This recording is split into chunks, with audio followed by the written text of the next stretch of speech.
Em Brasília, o presidente Lula começa a discutir hoje alternativas para a derrubada da MP do IOF no Congresso. Sem a medida provisória, as emendas parlamentares devem sofrer um corte de mais de 7 bilhões de reais, segundo cálculos do próprio governo. Em paralelo, após a derrota na Câmara, o Palácio do Planalto começou a demitir os indicados do Centrão. PL e PP perderam cargos na Caixa. O PSD deixou a superintendência do Ministério da Agricultura, o MDB ficou sem o DENIT e o União Brasil perdeu postos no IFAM e na Codevasf. Ontem, a ministra das Relações Institucionais negou que as demissões sejam uma espécie de retaliação. Diz Gleisi Hoffmann que as mudanças fazem parte de uma reorganização da base no Congresso, mas o que há por trás de tudo isso a gente só tem como saber com ele. Ivan Brandão, bom dia, Ivan. Bom dia, Megali, bom dia para todo mundo. Negou retaliação após retaliar, né? É mais ou menos isso. Todos são assuntos diferentes, mas está tudo meio que interligado, né? Essas histórias de exonerações para recompor a base, medidas alternativas ao IOF. Note que você falou o corte, né, das emendas. Ontem a gente aqui nesse mesmo espaço falou em contingenciamento.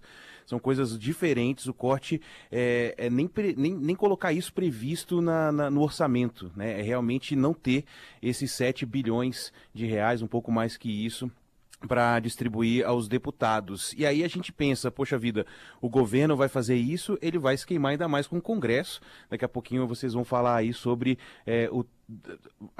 o tanto de propostas que chegaram do Palácio do Planalto no Congresso Nacional e que não foram aprovadas, né? O presidente Lula não tem conseguido, de modo geral, aprovar essas medidas que são enviadas ao Congresso Nacional. Por que ele faria isso, né? Então, ele iria se queimar ainda mais com uma base aliada, fazendo entre aspas aqui, e tirar dinheiro dos deputados, né? Como que isso é possível?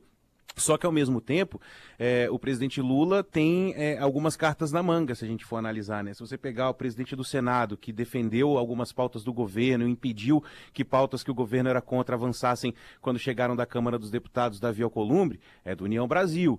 Os relatores do projeto de isenção do imposto de renda, que talvez seja o grande trunfo de 2025 do Palácio do Planalto, do presidente Lula, né? Isentar as pessoas que ganham até R$5 mil de pagar o imposto de renda. Os relatores, embora rivais, são do MDB, Renan Calheiros, e do PP, Arthur Lira. Eles são rivais. Os partidos tiveram esses indicados exonerados por causa de não acompanharem as votações, ou o governo nas votações. Mas são figuras que são importantes para que as propostas do governo avancem, e o que está em jogo agora no Palácio do Planalto sendo discutido é uma agenda positiva.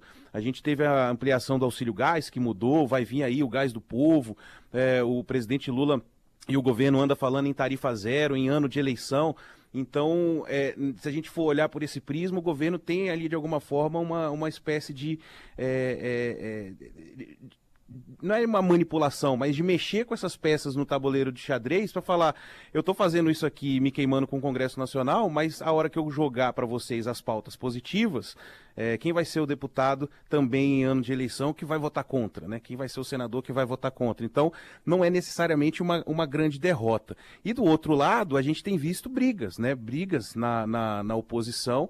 Ontem, a entrevista do Ciro Nogueira, senador do PP, continua repercutindo, né, no Canal Livre da Band. Ontem o deputado Eduardo Bolsonaro usou as redes sociais para atacar o Ciro Nogueira, falou que ele está confundindo interesse pessoal com interesse do Brasil. Foi uma reação direta a uma fala do Ciro durante o Canal Livre, né, porque o Ciro Nogueira acusou Eduardo Bolsonaro de causar um prejuízo gigantesco ao projeto político que a direita tinha.